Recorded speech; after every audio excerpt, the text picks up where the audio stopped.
pas l'église du Seigneur, il y avait des synagogues, il y avait des cathédrales, il y avait des marchands. Mais l'église du Seigneur Jésus, comme il avait promis, que je bâtirai mon église, a commencé le jour de la Pentecôte. C'est pourquoi aujourd'hui, tu dois avoir la joie. Parce que c'est ton jour. C'est le jour que Dieu t'a regardé et Dieu t'a vie. C'est aujourd'hui, que le jour où tu deviens l'église ou le tabernacle de Dieu vivant. Partout où tu iras, tu es l'église de Dieu. Dans ta chambre, tu es l'église de Dieu. Dans ta salle de bain, tu es l'église de Dieu. Tu peux faire le tout d'adoration. Même là où tu es, dans le secret, même en train de faire les nsongo, tu as droit de faire le tout d'adoration. Parce que tu es l'église de Dieu. Amen. Qui peut dire amen avec moi? Frère, l'église de Dieu, elle est démontable. Il est partout. Sur les tabernacles vivants. C'est ainsi que Jésus, comme étant le souverain sacrificateur, la Bible dit, il a traversé le tabernacle qui n'a pas été construit par les mains d'hommes. Pourquoi? Pour nous faire des royaumes et des sacrificateurs. Amen. Amen. Aujourd'hui, nous sommes un peuple plein de joie, plein de bonheur. Parce que nous sommes l'église de Dieu. Qui peut dire amen? Amen. Tu es l'église de Dieu. L'église dont Jésus avait promis que je bâtirai dans l'église. Cette église, c'est toi. Ah, je n'ai pas compris. J'ai dit cette église, c'est toi. L'église de Jésus, c'est toi. Mais cette église doit obéir au commandement du maître. Tu es l'église, gloire à Dieu. Mais l'église obéit au commandement du maître. L'église, il se laisse diriger par le maître. L'église, il se laisse orienter, conduit par le maître. C'est pourquoi, quelque part, il est écrit, sans le Saint-Esprit, nous ne pouvons rien. Sans le Saint-Esprit faire, l'église ne peut faire rien. C'est pourquoi, toi, tu as besoin du Saint-Esprit. Cette église locale aussi a besoin du Saint-Esprit. La manifestation du Saint-Esprit, frère, afin de libérer les captifs. C'est pourquoi Christ lui-même a dit, l'Esprit du Seigneur est sur moi, car l'Éternel m'a oint pour.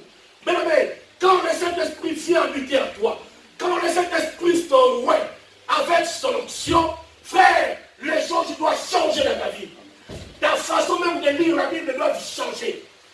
Ta façon même de prier, frère, doit changer. Pourquoi? Parce qu'il y a l'onction de l'Esprit Saint en toi. Pierre n'a pas resté la même Pierre. Pierre n'a pas resté la même personne. Mais Pierre est devenu un homme différent des autres. Parce que la parole fut accomplie. Parce que la parole, il s'est réalisé. Et il fit l'homme qui a inauguré l'église que Jésus avait produite. C'est pourquoi, parmi les apôtres, il lui reste les doyens jusqu'aujourd'hui. Non par rapport à son âge, mais par rapport à son expérience sur le plan spirituel. Tu es Pierre. Sur cette pierre, je bâtirai mon église. Et cette église est bâtie au jour de la Pentecôte. Quand Pierre a ouvert sa bouche, il a proclamé de Jésus. Et la Bible déclare, les gens, ils ont eu un cœur vivement touché. Ils sont passés directement à la repentance. Ils jetèrent leur cœur au port de l'apôtre. Il dit, oh homme de Dieu, que ferons-nous?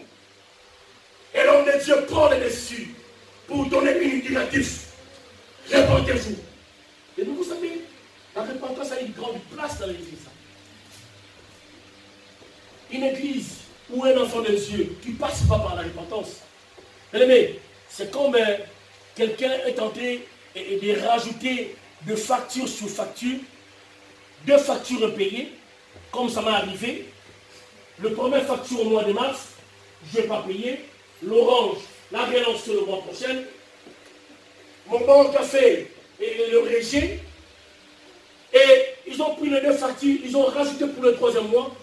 Et du coup, je me suis retrouvé avec 3 factures payées, avec une somme de 508 €. Et ils m'ont dit, mais monsieur, écoutez, c'est le temps, il faut le payer dans 8 jours. Sinon, on va te couper le sortir et l'entrée. Donc il faut passer par la négociation. Donc je reconnais, mais je vais payer en plusieurs fois. C'est quand on peut faire. Frère, un enfant de Dieu qui ne passe pas par la repentance, c'est comme si tu es tenté d'accumuler les différents péchés. Aujourd'hui, tu as connu le péché. Tu n'as pas reconnu tes péchés auprès de ton Dieu. Le lendemain, tu as répété le même péché ou d'autres modèles de péché. Tu es tenté d'accumuler le péché. Et à un moment donné, tu vas te retrouver avec des seaux pleins de péchés et ça commence à peser lourd dans ta vie. Et tu auras du mal, de plus en plus du mal, pour s'en sortir de cette situation. Amen. Oui, frère, c'est pourquoi le Saint-Esprit est important. Parce que le Saint-Esprit est là pour t'empêcher de commettre le péché. Quand tu commets le péché, le Saint-Esprit te parle. Tu passes rapide par la repentance. Seigneur, je reconnais. Seigneur, pardonne. Seigneur, pardonne. La Bible dit, il est lent la colère. Riche en bonté. Il nous écoute et il nous pardonne. On est accumulé de péchés. Tu vas te retrouver avec 3 seaux de péchés et ça va peser lourd pour ta vie. C'est ça le rôle de l'Église. C'est ça le rôle du Saint-Esprit plutôt. Elle a pour t'empêcher de commettre le même péché. Le péché chéri là, que tu as du mal à abandonner. Tu dis, Seigneur, moi je peux aller auprès de pasteur chéri là, lui, demander, ou soit te demander pardon, ou soit comment on dit, passer par la confession. Mais pour ce tel péché, non, je ne touche pas. Donc ça veut dire, on est arrivé au temps où nous cherchons des péchés pour passer par la repentance et des autres péchés chéris, nous ne touchons même pas. On dit, mais Seigneur va me comprendre, pour mon péché chéri là, mon péché, ça me fait du bien. Bien que c'est un péché, mais ça me fait du bien. C'est un péché, franchement, c'est un péché que j'adore quand même. C'est un péché, mais ça me fait franchement de la joie, mais c'est un péché. Tu vois, on est arrivé à un moment où le Saint-Esprit doit agir le plus rapidement possible dans nos vies chrétiennes. Sinon, ça va être tard. C'est pourquoi ces gens-là, ils ont compris, après le discours de Pierre, tout de suite ils sont venus auprès de l'homme de Dieu. Oh mes frères, nous sommes vivement touchés. Que ferons-nous maintenant? Tout de suite.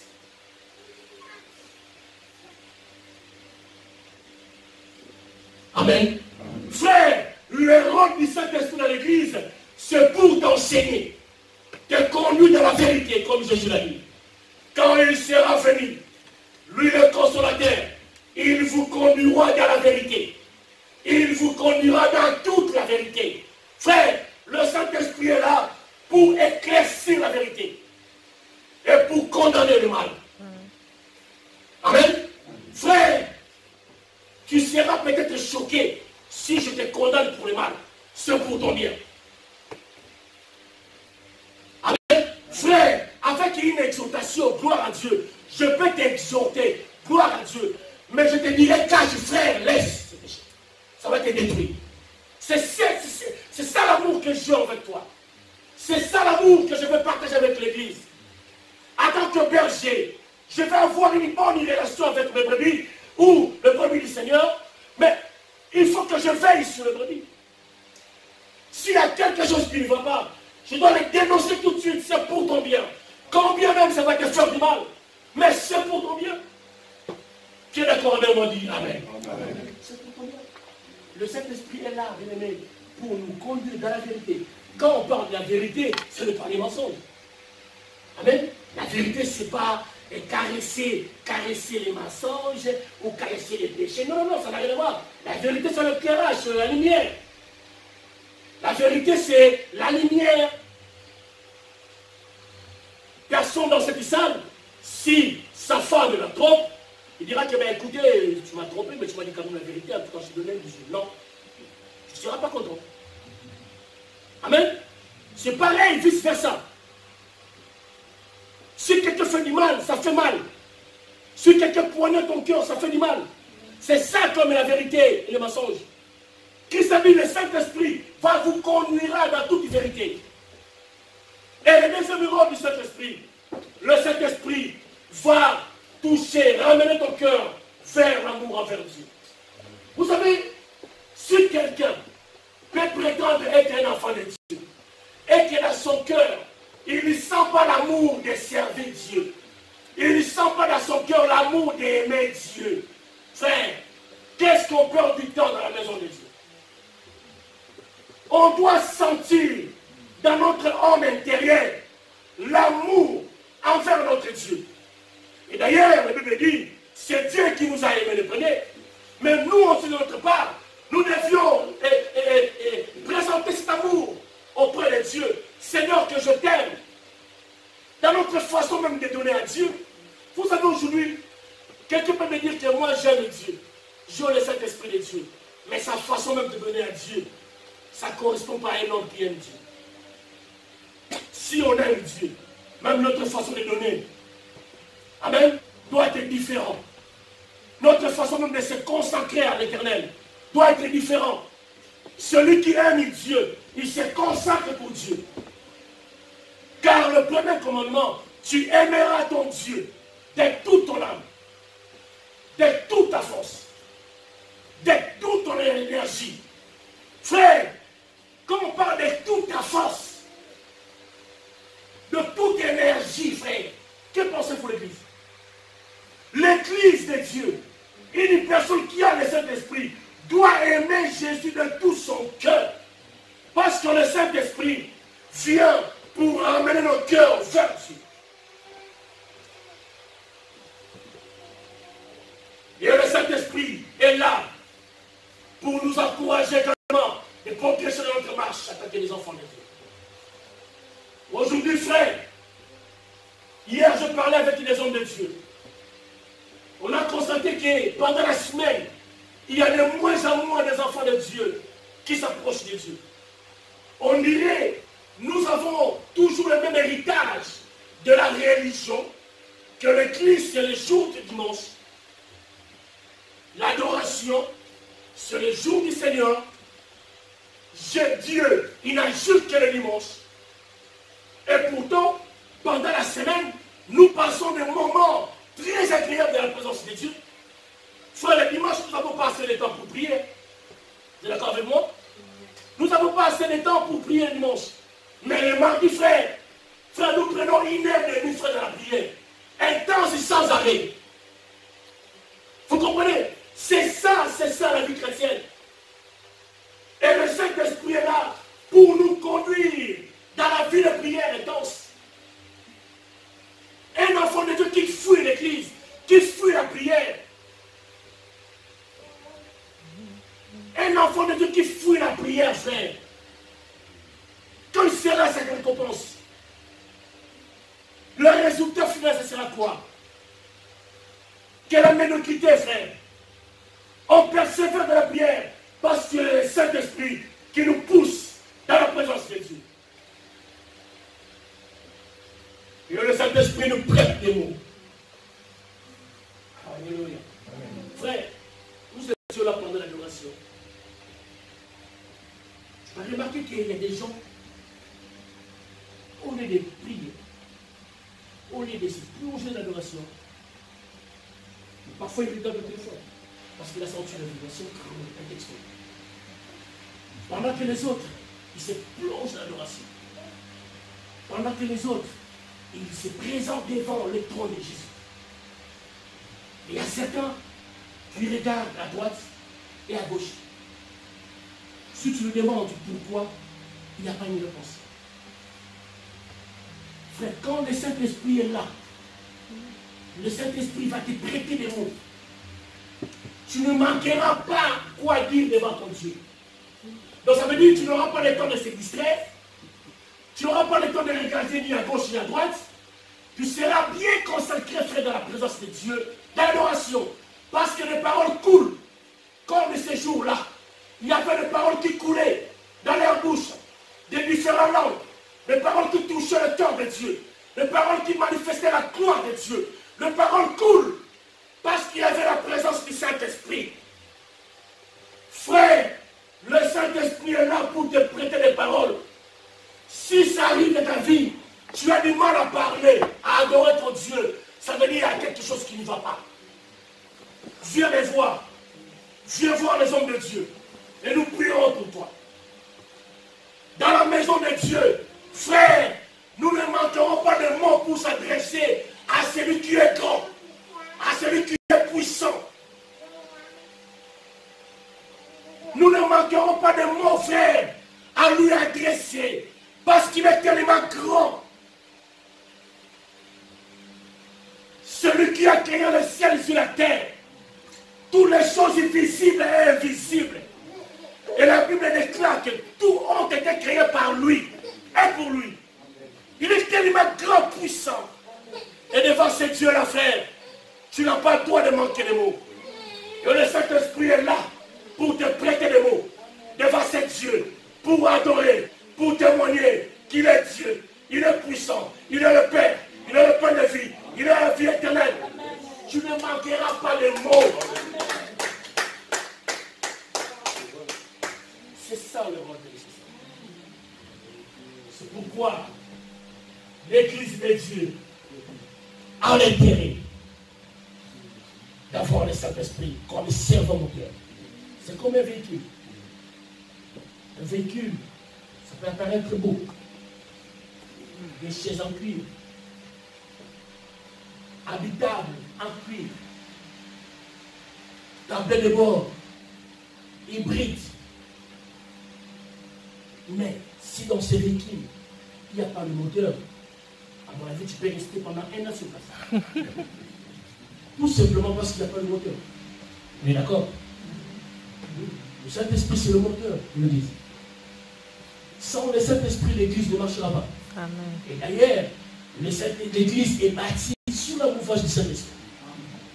Grâce au Saint-Esprit, et par rapport à la promesse que Jésus avait promis, et le jour de la Pentecôte, c'est là où l'Église est bâtie. Donc ça veut dire, sans le Saint-Esprit, l'Église n'avancera pas. Sans le Saint-Esprit, un enfant de Dieu ne peut pas. Mais tu ne perceras pas. Tu ne progresseras pas. Tu auras du mal, de plus en plus du mal, à marcher dans le chemin de Dieu. À savoir, c'est un chemin plein de épines. Un chemin rempli de pommes et de bananes que le diable est en train de placer sur le chemin pour nous faire glisser et nous faire tomber, frère. Le chemin de la vie chrétienne, il est tellement difficile. Si ça t'arrive, bien aimé, que tu prends la légère de la vie chrétienne, ça veut dire que tu n'as pas encore compris. La vie chrétienne, c'est une vie pleine de combats. Ça va commencer d'abord dans ta propre famille. Moi, ma mère me disait, yo, c'est là c'est là. Parce que je me suis débarrassé de l'église catholique, comme étant une acolyte, comme étant un bougassa, ou une nécoya, je ne sais pas moi, décroché de cette religion morte, donner ma vie au Seigneur, il me disait, yo, c'est là. Au revoir, Ndoki. Ça veut dire, dans les églises de réveil, c'est là où on a sorti les gens. Je bénis Dieu. Avant que je vienne en Europe, je suis le premier à évangéliser mon père. 100% catholique, 0% chrétien. Et il fut le premier âme que j'ai amené auprès du Seigneur. Je bénis Dieu pour ça. Le Saint-Esprit est là, bien aimé, pour nous éclairer. Le Saint-Esprit est là, frère, pour s'aimer à nous la force, la puissance de Dieu, la plénitude de Dieu, afin que nous élèvons pour batailler, frère. N'attendons pas que le pasteur pour prier pour toi. Oui, on peut bien prier pour toi.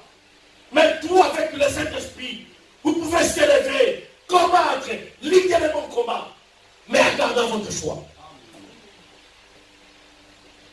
N'attendez pas qu'il y ait un prophète qui vient des États-Unis, frère, pour venir exposer tes problèmes. Tu peux bien commencer de ta maison. Parce que le Saint-Esprit est là. Le Saint-Esprit est là. Il viendra te secouer. Il viendra t'épauler. Il viendra te renouveler la force. Afin que tu te lèves pour combattre. Même s'il y a des chaînes liées avec ta famille, le Saint-Esprit est capable de briser les chaînes. il y a des liens héréditaires, d'origine familiale, frère, le Saint-Esprit est là pour briser les liens.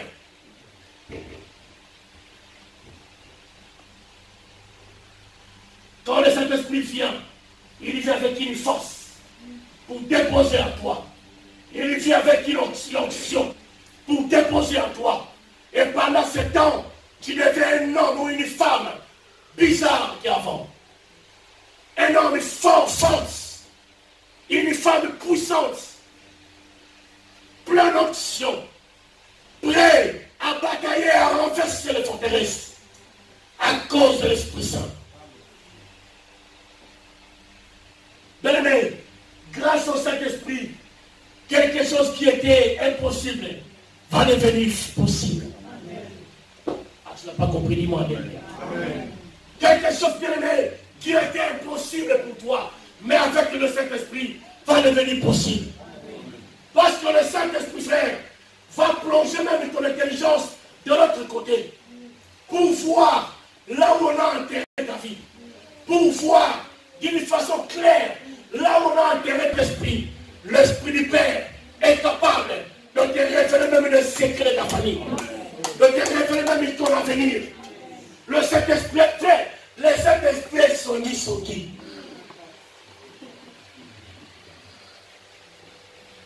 Même dans les secrets, il va te révéler des choses. Pendant qu'ils étaient tous là, il n'y avait personne qui avait la bonne réponse. Il était le seul, l'apôtre Pierre. De même que toi, tu peux être seul dans ta famille, en train de découvrir des choses qui se passent dans ta famille. On peut être le seul dans cette église, en train de découvrir des choses qui se passent en secret dans cette famille, grâce au Saint-Esprit.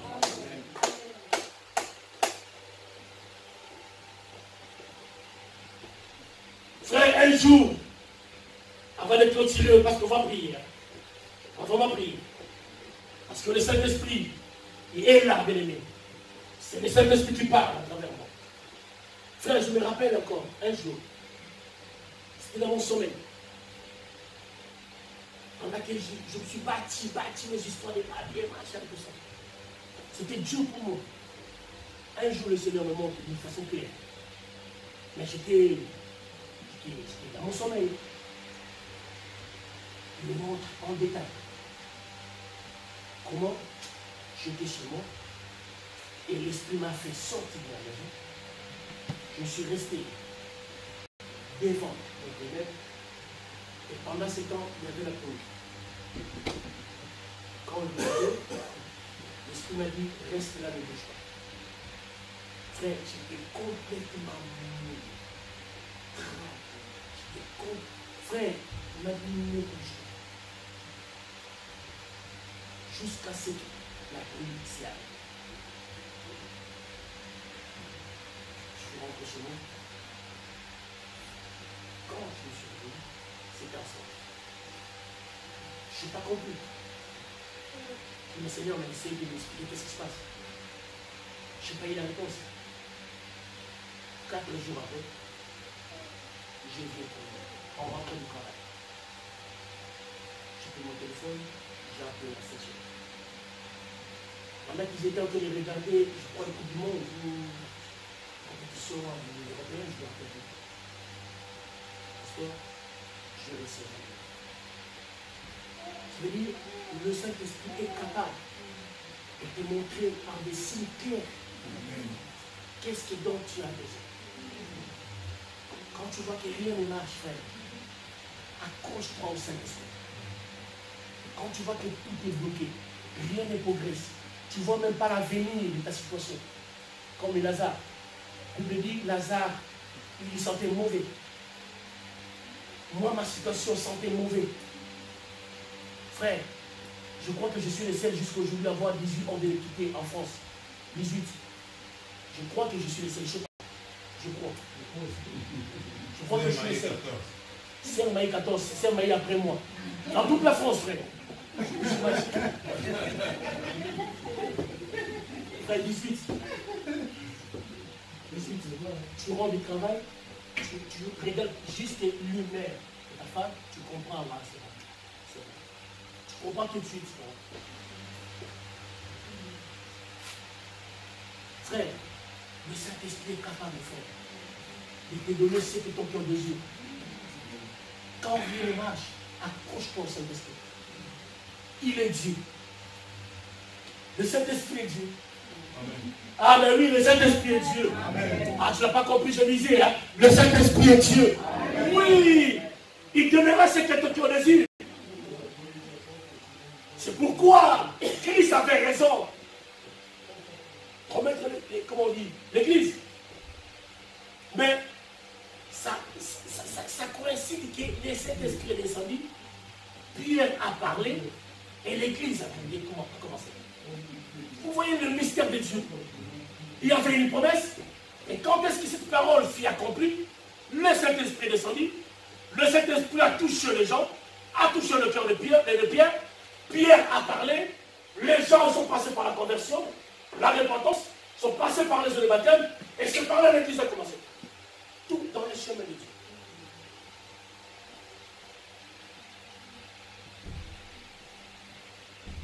Aujourd'hui, tu as l'intérêt, frère, d'inviter le Saint-Esprit.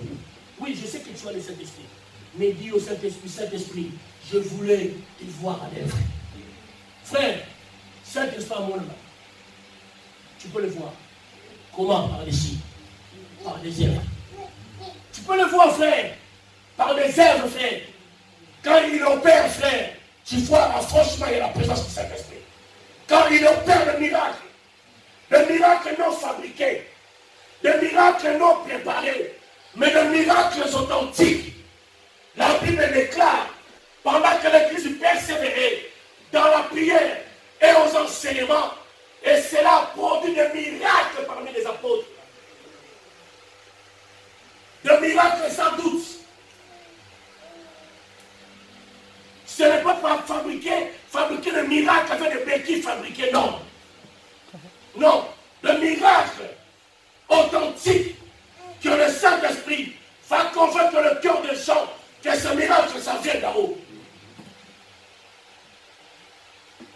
Le Saint-Esprit fait l'amour là-bas, par les œuvres. Tu vois quelque chose qui est débloqué. Tout d'un coup, le Saint-Esprit. Tu vois quelqu'un qui a besoin de quelque chose avec des armées. Tout d'un coup, pack. Et la manifestation visible. On dit, ça c'est les œuvres du Saint-Esprit. Comment voulez-vous faire? 3000 personnes peuvent être touchées par la prédication de 2-3 minutes.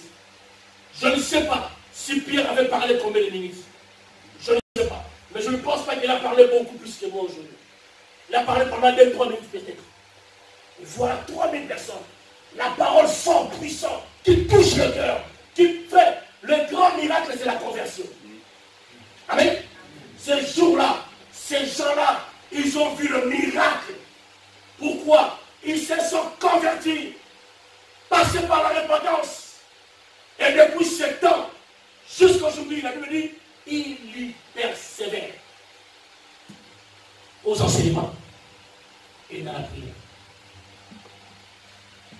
Si quelqu'un prie d'acquérir le Saint-Esprit, le Saint-Esprit, je besoin de voir ta gloire dans ma vie.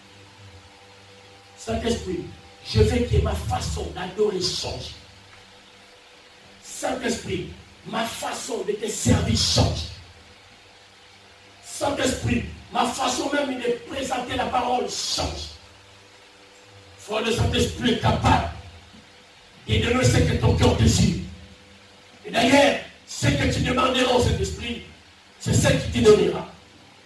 Si tu ne demandes rien, il ne te donnera rien. Si tu te demandes quelque chose, il te donnera ce que ton cœur désire. Est-ce que quelqu'un prie? Parce que c'est aujourd'hui que le Saint-Esprit a manifesté sa gloire parmi les apôtres. Est-ce que quelqu'un dans cette salle prie d'acquérir le Saint-Esprit? Est-ce qu'on peut se mettre debout?